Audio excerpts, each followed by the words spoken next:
नमस्कार दोस्तों, स्वागत है आपका डिवाइन इंस्पिरेशन चैनल पे। आज इस वीडियो में हम लोग बात करेंगे कि वीनस की जहाँ पे भी हमारी कुंडली में पोजीशनिंग है, तो उस घर से रिलेटेड जब भी आप अपनी लाइफ में हायर गोल या जो भी आपने टारगेट सेट किया है उसको अचीव करने पे होंगे, तो कहीं आप कोई ना कोई एक ऐसी रिलेशनशिप में पड़ेंगे जो एक तरह का विघ्न हो गया, हिंड्रेंस की तरह एक्ट करेगा और आपको हो सकता है कि वो कार्य अचीव करने में दिक्कत आए या आप ना कर सकें, या आपको बहुत ज़्यादा हार्ड वर्क और डेडिकेशन के बाद उसका सिग्निफिकेंस जो भी आप अचीव कर रहे हैं वो गोल अचीव कर सकें। तो सबसे पहले हम लोग समझें कि इस चीज़ से रिलेटेड हम लोग कुछ रेमेडीज़ की भी बात करेंगे कि वीनस क्या है, कि जैसे शुक्राचार्य को जो बताया गया है वो एक तरह से उनको जो उपाधि मिली वो थी कि वो राक्षसों के गुरु थे, ज्ञानी बहुत थे और वो गुरुओं के भी गुरु कहलाए हैं। और जो हमारे गुरु थे उनको क्या है, नॉलेज का ज्ञान हो गया, विजडम हो गया, है ना। तो वो एक तरह का ज्ञान अलग है, लेकिन जो वीनस के ज्ञान बताए गए हैं वो क्या है, प्रैक्टिकलिटी एंड नॉलेज, उसका कॉम्बिनेशन है, जो कि एक होता है ना क्रिएटिविटी के साथ, तो वो बताया गया है। और सेकंड राशि जो वीनस की है वो हो गई बुल हेडेड, हो गया फोकस, हो गया आपका टारगेट अचीविंग, हो गया, तो उससे रिलेट किया गया है। इसीलिए मैंने आपको जो शुक्र का सिग्निफिकेंस बताया वो मैं आपको यहाँ पे एक्सप्लेन कर रहा हूँ। और सेवेंथ हो गया हमारा यूनियन, हो गया बॉन्डिंग, हो गई रिलेशन, हो गया किसी से। और 12th हाउस हो गया जहाँ पे एक हो गया ना एक्सॉल्शन, जो होता है कि सबसे टॉप शीट्स पे वो अपना असर देगा, उस तरह का पॉइंट बताया गया है। तो आइए इस वीडियो में आगे बढ़ते हैं हम। अब सबसे पहले वो कॉन्सेप्ट को हम लोग समझने की कोशिश करें कि कहाँ से ये बात निकल के आती है कि वीनस की जो भी प्लेसमेंट है वो एक तरह का कर्स है, या मतलब या आपको कोई वरदान है, तो उस चीज़ को हम लोग स्टडी करेंगे। तो देखिए, एक स्टोरी थी कि शुक्राचार्य जब मृत संजीवनी के लिए अपना एक होता है ना तपस्या कर रहे थे, जो पहले करते थे, यज्ञ करते थे, और उसमें वो बैठना पड़ता था एक डिसिप्लिन फोकस के साथ।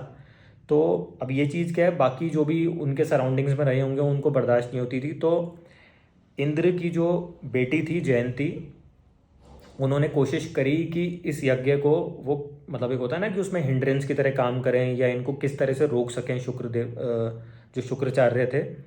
तो अब क्या होता है कि वो उन्होंने जो जो भी साम दाम दंड भेद कोशिशें करी होंगी, पैतरे अपनाए होंगे, लेकिन वो उनको अपने जो होता है ना एक टारगेट से टस से मस नहीं कर सकी। फिर उसके बाद उनको गिलानी भी हुई और इवेंचुअली वो उन्हीं से शादी कर लेती हैं। तो अब क्या होता है कि इस चीज़ से हम लोग ये देख सकते हैं कि जहाँ पे भी वीनस बैठा होगा, जब हम इसके सारे सिग्निफिकेंस की बात करेंगे, तो आपको हार्ड वर्क फोकस अगर आप रख सकते हैं तो आप अपने लक्ष्य से एक होता है ना डिसाइफर नहीं करेंगे, इधर उधर डिविएट नहीं करेंगे। तो उस तरह से आपको अपनी अप्रोच रखनी चाहिए अगर आपको उस घर से रिलेटेड बेटर रिजल्ट्स अपनाने हैं, तो अचीव करने हैं। तो अब मान लीजिए जैसे आपका फर्स्ट हाउस में आ गया, जैसे फर्स्ट हाउस में आपके वीनस की लोकेशन आ गई या फर्स्ट राशि में आ गई, तो देखिए फर्स्ट हाउस हो गया हमारा नॉलेज, विजडम, इंटेलेक्ट, हमारी बॉडी। तो ऐसे चांसेस बन सकते हैं कि आप जब भी अपनी लाइफ में हायर नॉलेज को अचीव करने पे हो, या कोई हायर टारगेट को अचीव करने पे हो, या फिटनेस रिलेटेड आपने कोई गोल्स बनाए हो, जैसे मान लीजिए आप लोग जिम जा रहे हैं, आप फिटनेस रिलेटेड आपने कोई गोल्स बनाए हो और वहाँ पे आप किसी रिलेशनशिप में पड़ जाएं, तो आप उससे डिविएट हो सकते हैं। तो इस तरह की चीज़ों का आप लोग ध्यान रखें और अपने टारगेट पे फोकस रखेंगे तो आप उसके बेटर रिजल्ट्स को अचीव कर सकेंगे। अब मान लीजिए किसी का सेकंड हाउस में आ गया वीनस, या सेकंड राशि के अंदर आ गया, तो वो लोग भी इस चीज़ को देख सकते हैं। तो आपका बहुत ज़्यादा क्या होता है, वर्कोहॉलिक हो गया, माइंडसेट आपका बुल हेडेड हो गया कि अर्निंग्स पे, फैमिली को लेके हो गया। लेकिन क्या होगा कि अब ये हो सकता है कि आप कहीं ना कहीं कोई ऐसे रिलेशनशिप में पड़े जिससे आपका परिवार से खटास आ सकती है अपने रिलेशन में, या आपकी जो भी सेविंग्स हैं ये आप ओवर एक्सपेंडिचर कर देंगे अपने रिलेशन में लेके, तो वहाँ पे आपको नुकसान हो सकता है। तो इस चीज़ का आप लोग ध्यान रखें। तो इस तरह से आपको एक प्रिडिक्टिव एनालिसिस बनानी है, स्नैपशॉट टेक्निक अपनी आप निकाल सकते हैं कि किस तरह से हम लोग उसको अप्लाई करेंगे चार्ट्स पे। और भी चीज़ें देखी जाएंगी, लेकिन ये एक मेजर आस्पेक्ट है जिस पे हम स्टडी कर रहे हैं। अब मान लीजिए किसी का थर्ड हाउस में आ गया या थर्ड राशि के अंदर आ गया, तो ये हो सकता है कि आपका भाई बहन से बहुत प्रेम हो, या उनसे रिलेटेड आप कुछ कर रहे हो, या स्किल सेट सीखने, एक होता है ना कि कुछ सीखने के लिए, हायर गोल्स के लिए, हायर आप कुछ अचीव करना चाह रहे हो जिससे आप अपनी अर्निंग्स या कुछ बना सकते हैं। तो उस समय आप कोई रिलेशनशिप में आ गए या आपकी लाइफ में कोई आ गई या आ गया, जैसे भी है वो आप देख सकते हैं, तो आप अपने लक्ष्य से डिविएट हो जाएं, तो उन चीज़ों का आपको ध्यान रखना चाहिए। अब मान लीजिए फोर्थ हाउस हो गया, तो ऐसा इंसान का प्लेसमेंट से क्या होगा कि वो सुख सुविधा अपने घर में ढूंढता है, प्रॉपर्टी रिलेटेड हो गया या कार से रिलेटेड हो गया।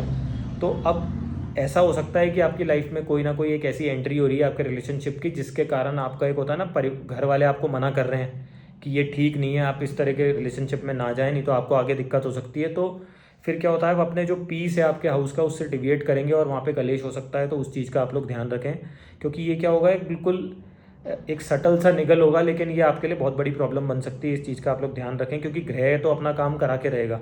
तो उस चीज़ को अगर हम और इस पर मेलेफिक का इम्पैक्ट आ जाए तो फिर ये इसका इजाफा और भी हो सकता है। तो उस चीज़ का आप लोग ध्यान रखें। अब मान लीजिए किसी का 5th हाउस के अंदर वीनस बैठा है, तो ये हो सकता है कि आप हायर स्टडीज़ के लिए कहीं बाहर जा रहे हैं या उसकी स्टडी आप लोग कर रहे हैं, तो हायर स्टडीज़ में एक ब्रेक आ सकता है। या हो सकता है ना कि आपने कोई टारगेट सोचा हो कि मुझे ये नंबर अचीव करने हैं, तो और आप फिर कोई रिलेशनशिप में पड़ गए, तो आपका माइंड डिविएट हो गया और आप अपने टारगेट से डिविएट हो गए। तो उन चीज़ों का आप लोग ध्यान रखें कि इस तरह के चीज़ों में ना पड़ें। जिस समय ज़रूरत है, रिलेशनशिप की ज़रूरत है, आपको होना चाहिए, लेकिन अगर आप कोई एजुकेशन या पढ़ाई या उस तरह का टारगेट को अचीव कर रहे हैं तो पहले वो पूरा करें। उसके बाद अगर हम फिर आपकी वो क्षमता है कि आप अगर रिलेशनशिप को मेंटेन कर सकते हैं तो आप उसमें आगे बढ़ें। और एक मतलब एक होता है ना कि आपने एजुकेशन का बैलेंस भी कर लिया और रिलेशनशिप भी बना ली, तो ही उस चीज़ पे फोकस करेंगे तो बेटर रहेगा आपके लिए। अब मान लीजिए किसी का 6th हाउस में आ गया वीनस, तो हो गया आपके सर्विसेज के अंदर, जॉब पे आपका बहुत अच्छा फोकस है ना। और तो उन सब चीज़ों के जैसे क्या होगा, आपको वहाँ पे कोई ना कोई आप रिलेशनशिप में आ गए, तो आपका मान लीजिए कोई प्रमोशन ड्यू था या वो था, तो आपने अपनी परफॉर्मेंस में लैग कर गए क्योंकि आपका ध्यान भटक गया, आप पूरा टाइम नहीं दे पाए या पूरा जो होता है ना डेडिकेशन से उस चीज़ में नहीं है, तो आपको नुकसान हो सकता है। तो उस चीज़ का आप लोग ध्यान रखें और सोच समझ के रिलेशनशिप में जाएंगे। कि आपको अंदेशा तो लग ही जाता है इंसान को कि मेरे साथ हो क्या रहा है, मेरा क्या डिविएशन हो रहा है, तो उस चीज़ का आप लोग खुद ही समझदार हैं, ध्यान रखें। और हेल्थ रिलेटेड इश्यूज़ भी आ सकते हैं रिलेशनशिप में, तो उस चीज़ का आप लोग ध्यान दे सकते हैं। अब मान लीजिए किसी का 7th हाउस में आ जाए, तो मैरिड लाइफ में प्रॉब्लम आ सकती है किसी और रिलेशनशिप को लेके। आप लोग सब समझदार हैं मैं क्या कहना चाह रहा हूँ, तो उस चीज़ का आप लोग ध्यान रखें। और आपके बिजनेस पार्टनरशिप में भी कोई ना कोई किसी थर्ड पार्टी या कोई ऐसा रिलेशन आपका हो गया जिससे आप उसमें पूरा समय नहीं दे पा रहे, तो आपको दिक्कत आ सकती है। तो इस चीज़ का आप लोग ध्यान रखें। अब मान लीजिए 8th हाउस की मैं बात करूं, तो दोस्तों 8th हाउस हो गया हमारा डीप रिसर्च, साधना, एस्ट्रोलॉजी का। तो कोई ना कोई एक होता है ना कि आप उसमें डीप रिसर्च कर रहे हैं, हायर नॉलेज अटेन करने पे हैं, या कोई सिद्धि या कोई साधना अटेन करने पे है।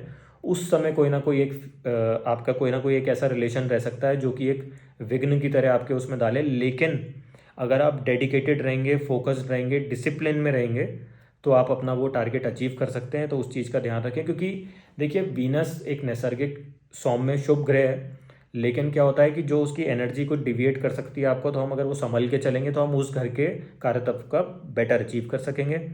अब मान लीजिए किसी का 9th हाउस में आ गया, तो देखिए 9th हाउस हो गया पूजा पाठ का हो गया। आप हो सकता है कोई गुरु तुल्य व्यक्ति से बहुत अच्छा एक कोई हायर नॉलेज अटेन कर रहे हो और फिर आप लोग कोई ऐसे रिलेशनशिप में पड़ गए जिसके कारण आपका पूरा माइंड डिविएट कर गया और एक होता है ना कि आपका धर्म कर्म से ध्यान हट गया, तो वो एक बहुत बड़ा नुकसान हो सकता है आपको। क्योंकि हायर नॉलेज अटेन करना एक बहुत अच्छा गोल है लाइफ के लिए आपका, एक मॉरली प्योरिटी के साथ में, तो उस चीज़ पे फोकस करें तो बेटर रहेगा आपके लिए। और फिर अगर आप बैलेंस आउट कर सकते हैं चीज़ों को रिलेशनशिप में, तो वो आपको करनी भी चाहिए। और बैलेंस तो आपके लिए लाइफ में हर चीज़ में ज़रूरी है, तो उस चीज़ पे आप लोग ध्यान दें। अब मान लीजिए किसी का 10th हाउस हो गया, तो देखिए 10th हाउस हमारा थिंकिंग प्रोसेस हो गया, क्लियर थॉट प्रोसेस हो गया, वर्क प्लेस हो गया। तो हो सकता है कि आप इतना ज़्यादा इन्वॉल्व हो अपने एक हायर पोजीशन अचीव करने के लिए, और जब आपको होता है ना क्योंकि मुकाम हासिल होने वाला होता है अपने वर्क से रिलेटेड, करियर से रिलेटेड, गोल से रिलेटेड, प्रोफेशन से रिलेटेड, उस समय कोई ना कोई आप रिलेशनशिप में पड़ गए तो आप फिर धरातल पे आ जाते हैं और फिर आप ज़ीरो से स्टार्ट कर रहे हैं, या एक हो सकता है ना आपका डाउनफॉल हो सकता है उस चीज़ में, आपके प्रोफेशन में। तो जो भी आपने इतने साल का इनपुट दिया या पुरजोर मेहनत करी डिसिप्लिन के साथ में, तो आप अगर रिलेशनशिप का बैलेंस बना सकते हैं तो ठीक है, नहीं तो फिर आप एक बार करियर ओरिएंटेड रहें, उस पर फोकस करें, जो टारगेट है वो अचीव कर लेंगे तो फिर आप उसको बेटर रिजल्ट्स को रिलीज कर सकते हैं अपनी लाइफ में। तो इन चीज़ों का आप लोग ध्यान रखें। अब मान लीजिए आपका 11th हाउस में आ गया वीनस, तो देखिए 11th हाउस हो गया हमारे हायर डिज़ायर, टारगेट अचीव करने का एक हो गया, और हार्ड वर्क, तपस्या के साथ हमें कुछ मिलता है लाइफ में, ठीक है। तो अगर इस समय आप कुछ अचीव करने पे हैं और आपको लगता है कि जो मैंने लाइफ में सोचा वो डिज़ायर मेरे फुलफिलमेंट होने पे हैं, उस समय हो सकता है कोई ना कोई आप रिलेशनशिप में पड़े हैं और वो एक विघ्न की तरह हो, हिंड्रेंस हो, और आपको अचीव होने में अपना टारगेट दिक्कत आ सकती है। तो इस चीज़ का आप लोग ध्यान रखेंगे तो बेटर रहेगा आपके लिए। कहीं ना कहीं क्या होता है डिविएशन का कारक हो सकता है, वो आप लोग समझदार हैं तो थोड़ा ध्यान रखें। माइंडसेट को फोकस के साथ में अप्लाई करेंगे अपनी चीज़ों में तो बेटर रिजल्ट्स डिलीवर हो सकते हैं। अब मान लीजिए आपके 12th हाउस में आ गया वीनस, तो देखिए 12th हाउस हो गया साधना का, एक हायर नॉलेज, योगा, मेडिटेशन, क्योंकि ये सब चीज़ें भी क्या है, फोकस आपसे वो मांगती हैं, डिमांड करती हैं, ठीक है। या कोई फॉरेन रिलेटेड कनेक्शन हो गया। तो अब क्या होगा, कोई आप उससे रिलेटेड पेपर वर्क कर रहे हैं, कोई गोल डिज़ायर्ड आप अचीव करना चाहते हैं 12वें घर से संबंधित, तो हो सकता है कोई ना कोई आप एक रिलेशनशिप में आ जाएं और एक कुछ ना कुछ आपके लिए एक प्रॉब्लम खड़ी हो सकती है, क्योंकि 12वां घर जेल का भी है। तो थोड़ा सा आप डिविएट होने से बचें और अपने टारगेट पे फोकस करें, और जो भी उस घर का टारगेट आप अचीव करना चाहते हैं पहले उस गोल को अचीव करें, और फिर अगर आप बैलेंस बना के रिलेशनशिप में जा सकते हैं तो वो एक आपकी क्वालिटी है, वो आप करें, कोई दिक्कत नहीं है उसमें। तो दोस्तों, वीडियो के अंत तक बने रहने के लिए आप सभी का धन्यवाद। वीडियो को अगर अभी तक आपने सब्सक्राइब नहीं किया हमारे चैनल को, तो प्लीज़ सब्सक्राइब करें हमारे चैनल को। अपने फैमिली एंड फ्रेंड्स जो भी एस्ट्रोलॉजी में इंटरेस्टेड हैं उन लोगों से शेयर करेंगे, तो हमें भी नए नए वीडियोस बनाने के लिए प्रोत्साहन मिलेगा कि ज़्यादा से ज़्यादा लोगों तक हमारी नॉलेज पहुँचे। और ये एक लर्निंग एंड टीचिंग प्लेटफॉर्म है, तो जितने लोगों तक पहुँचेगा उन सबका भी फ़ायदा होगा। Thank you so much.